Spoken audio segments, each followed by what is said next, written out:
Hola, ¿qué tal están? Comentario del libro Fundamentos sociales de la decadencia de la cultura antigua de Max Weber. En este vídeo ofreceré algunos comentarios sobre algunos fragmentos de este libro, algunas frases fundamentalmente de Max Weber. Hay que decir que Max Weber nació en Erfurt en el año 1860 y murió en 1920. Nació en el seno de una familia de la alta burguesía alemana, con conexiones en la política, en el alto funcionariado estatal y en la universidad. Realizó estudios de Derecho e Historia en la Universidad de Heidelberg, también en la de Berlín, Estrasburgo y Göttingen, y se doctoró en Berlín en 1889 con una tesis doctoral sobre algunos aspectos del comercio en la Edad Media. Inició sus trabajos como sociólogo con un polémico estudio sobre los trabajadores agrícolas alemanes de la zona del este del Elba y fue catedrático de Economía Nacional en Friburgo desde el año 1894 al 1897, desde donde pasó a la Universidad de Heidelberg para ocupar la cátedra de Economía Política. Se retiró de la docencia activa durante 17 años por sufrir severas depresiones y realizó durante este periodo la ingente tarea de dotar a la sociología alemana y europea de unos sólidos fundamentos metodológicos. También intervino activamente en la política alemana durante la Gran Guerra y fue miembro del comité de redacción de la Constitución de Weimar y participó en la delegación alemana que negoció con su oposición el Tratado de Versalles. Desencantado de la política, regresó a la universidad en 1919 y dictó cursos en Viena y Múnich, donde falleció de manera repentina en el año 1920. A partir de ahora comentaré algunos fragmentos de su obra que tengo subrayados en el libro. En primer lugar, está claro que desde su perspectiva la caída del Imperio Romano es una de las cosas más fundamentales o es una de las situaciones más importantes de la historia occidental. Y en ese sentido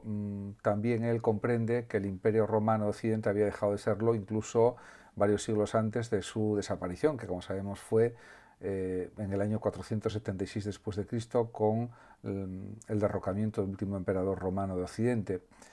Y realmente las invasiones bárbaras germanas se producían porque ya había una clara descomposición del Imperio Romano. Eso ha sido estudiado por Gibbon y por otros grandes investigadores y estudiosos. Y también esto afectó, según Weber, y es la realidad de las cosas, porque él investigó muy profundamente esta situación de decadencia del Imperio Romano, que, como él mismo dice, a comienzos del siglo III de nuestra era ya languidecía la literatura romana, porque ya había pocos escritos de historiografía, de historia, y había una situación de abandono de la cultura, podemos decir. En ese sentido, esto es algo indiscutible. Por otra parte, también contribuyó a la caída del Imperio Romano el que los propios soldados, legionarios romanos, eran de origen bárbaro, de origen germano, y eso fue también incidiendo en el derrumbamiento del Imperio Romano. Así lo dice él mismo en una de sus frases en el libro, dice Weber: creemos más bien que fue el progresivo aumento de las tropas a partir de sus propios efectivos lo que va estrechamente unido con la caída del Imperio Romano, en el sentido de que los legionarios que eran de origen germano tenían hijos que luego eran legionarios también, de origen germánico, etc. Y también a estas cuestiones se unió que seguía existiendo el sistema de esclavitud, pero ya no era productivo porque, como también señala Weber, ya no había guerras de extensión del territorio, de conquista de más territorio, y en ese sentido había una transición hacia una especie de colonos que trabajaban en el campo, y eso hacía que las ciudades fueran languideciendo, reduciendo población, y además el dinero ya no circulaba de la manera que lo hacía en siglos anteriores, sobre todo en la época de la República. En ese sentido, el ideal aristotélico de autarquía, como dice también Weber, o de autosuficiencia, se podría decir, de la ciudad, ya estaba también en decadencia, y las urbes helenísticas también estaban reduciendo su tamaño en población, en influencia, etc. Se estaba produciendo una transición de la ciudad al campo, de mucha gente, y diríamos las arcas del Imperio Romano ya no se llenaban como antes y había mucho pago en especie, algo que también contribuyó indudablemente a la decadencia del imperio. En ese sentido, pues podemos decir que también él insiste en que la cultura romana, igual que la cultura griega antigua, era una cultura basada en el transporte de mercancías por barcos, y en ese sentido, si las ciudades costeras entran en un periodo de decadencia también, como fue el caso en el Imperio Romano, eso también perjudicaba la supervivencia del Imperio Romano. Por otra parte, realmente las calzadas romanas que había por toda Europa, pues tampoco ya contribuían a partir del siglo III y IV, especialmente después de Cristo, al engrandecimiento de Roma y a que se siguiera manteniendo el Imperio Romano. Entre otras razones, como también sostiene Weber, porque había enfermedades producidas por parásitos, infecciones, etcétera, y las calzadas tenían un carácter ya, a partir de los siglos II, III y IV, y V también, tenían un carácter más militar que comercial, lo que producía que hubiera también una decadencia económica evidente, y eso contribuyó también a la desaparición del Imperio Romano. Por otra parte, es evidente, como es sabido por todos los historiadores y todos los estudiosos de la Edad Antigua, que ciudades como Atenas y Roma dependían del comercio marítimo para tener más grano para sus necesidades de alimentación, de cereales, de pan, etc. En ese sentido, el esclavismo, que todavía seguía existiendo, no contribuyó precisamente a diríamos, el mantenimiento del Imperio Romano, sino todo lo contrario. Aparte de eso, como señala el mismo Weber en su libro, escribiendo que diríamos, el comercio de esclavos también entró en un periodo de horas bajas o de menor influencia en el mantenimiento de la economía del imperio, y dice Weber: en efecto, la guerra antigua es al mismo tiempo una cacería de esclavos que aporta sin cesar materia prima al mercado para su venta. Y bueno, en ese sentido diríamos que había un núcleo de personas ricas en el Imperio Romano, que eran, por supuesto, el emperador, los que estaban en su séquito, los cortesanos del emperador, etc. Y realmente solo los dueños de esclavos podían seguir manteniendo una economía muy holgada, o podían enriquecerse precisamente con los esclavos, con la compra y venta de esclavos, y también sirviéndose de la mano de obra esclava, que era algo anacrónico, que era algo absolutamente injusto, pero que les servía para mejorar su propio nivel de vida. Con lo que estoy diciendo no estoy justificando que tendría que haberse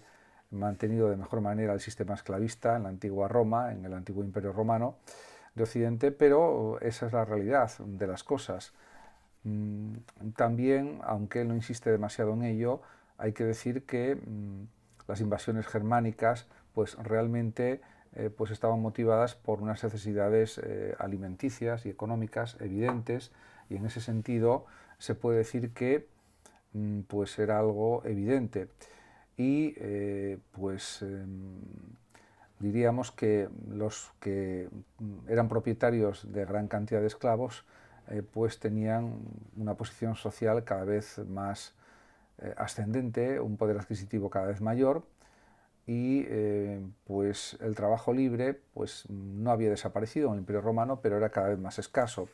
En definitiva, hubo una resistencia en el Imperio Romano Occidente a transformar el modelo económico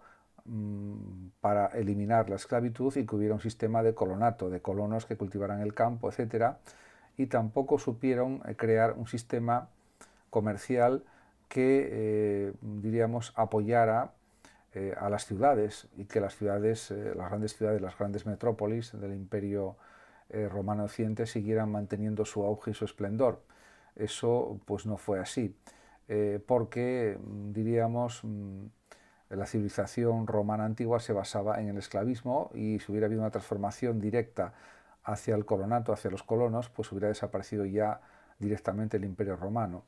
En ese sentido, parece que el esclavismo o que el trabajo esclavo era el sustrato imprescindible de la sociedad romana. Así lo dice también el propio Max Weber. Por tanto, todas estas causas son importantes para entender la decadencia del Imperio Romano. Y por otra parte también, tampoco se consiguió que hubiera pues, una gran cantidad de trabajadores libres que contribuyeran pagando también sus impuestos o sus tributos al mantenimiento del ejército romano, que defendía el limes del propio imperio frente a los ataques continuos de las tropas germanas, de los godos, de los visigodos, de los suevos, vándalos, alanos, etc. En definitiva, de las tropas germanas, y eso pues no se produjo. Por lo tanto, diríamos que realmente todo esto va minando al Imperio Romano y de hecho cada vez era más difícil cubrir las bajas de los esclavos que morían, etcétera, porque no había guerras de expansión del Imperio Romano que proporcionaran más esclavos. En ese sentido, también diríamos que la abundante masa de esclavos que todavía existía, aunque cada vez menos, en el periodo de los siglos III y IV después de Cristo, hizo que se acentuara el problema del mantenimiento de las fronteras del Imperio Romano. En ese sentido, pues la cultura antigua no se supo adaptar a que tenía que desaparecer la esclavitud y tenía que formarse pues un sistema de colonos, de producción económica, sobre todo en el campo, porque eso hubiera supuesto también el inicio ya directamente de la Edad Media, que se basa en eso, en los feudos, en los colonos, en los campesinos, y ya no es una economía, la de la Edad Media, basada en las ciudades, que prácticamente desaparecen, sino basada precisamente en el trabajo en el campo. Y esto pues no era el modelo económico tampoco del Imperio Romano, ni podemos decir de la República Romana. En ese sentido, esto hay que tenerlo también muy claro para entender todo este proceso de decadencia. Por otra parte, también hay que decir, como señala el propio Weber, que las inscripciones, por ejemplo, africanas de la época del emperador Cómodo, lo dice asimismo el mismo Weber, nos muestran que el colono ya se había convertido ahí en un campesino con servidumbres, que está incorporado al feudo, pero que por el contrario se ve obligado a realizar determinados servicios. O sea que había como una forma de medievalización o de adaptación a un sistema cuasi medieval ya a partir de los siglos pues, II, finales del siglo II, el siglo III, el siglo IV, independientemente de la voluntad de los emperadores, como Constantino el Grande, como Cómodo, como Diocleciano y como otros grandes emperadores. Y diríamos que también los grandes funcionarios, los grandes políticos, los senadores, etcétera, tenían la obligación, por ejemplo, de no ausentarse de su domicilio, o si no se le confiscaban sus bienes, si era por un tiempo prolongado esa ausencia del propio domicilio. A pesar de todo, pues esto no frenó la decadencia del Imperio Romano. De hecho, como indica el propio Weber en su libro, lo cierto, señala él, era que el desarrollo de la sociedad feudal se podía notar ya en el ambiente del Bajo Imperio Romano de Occidente. Y este es un dato también muy importante, porque cuando se habla de la decadencia del Imperio Romano siempre se señala que las invasiones de los germanos fueron el punto decisivo, o fueron, diríamos, lo que provocó realmente la desaparición del Imperio Romano, y que también hay que reconocer que Agustín de Hipona, que murió en el 430, también insistió en que la desaparición del Imperio Romano pues no era provocada porque hubiera adoptado el cristianismo, todo lo contrario. De hecho, cuando en el año 410 las tropas germanas de Alarico saquearon Roma, eso causó un gran impacto psicológico en todo el Imperio Romano, en toda la costa del Mediterráneo, desde Hispania hasta el norte de África, por supuesto la Galia, Italia, Grecia, etc. Y era algo evidente que ya había pues una gran cantidad de pueblos germanos que querían instalarse en las zonas del Imperio Romano para poder vivir de mejor manera, y eso era ya algo pues, que podemos considerar imparable.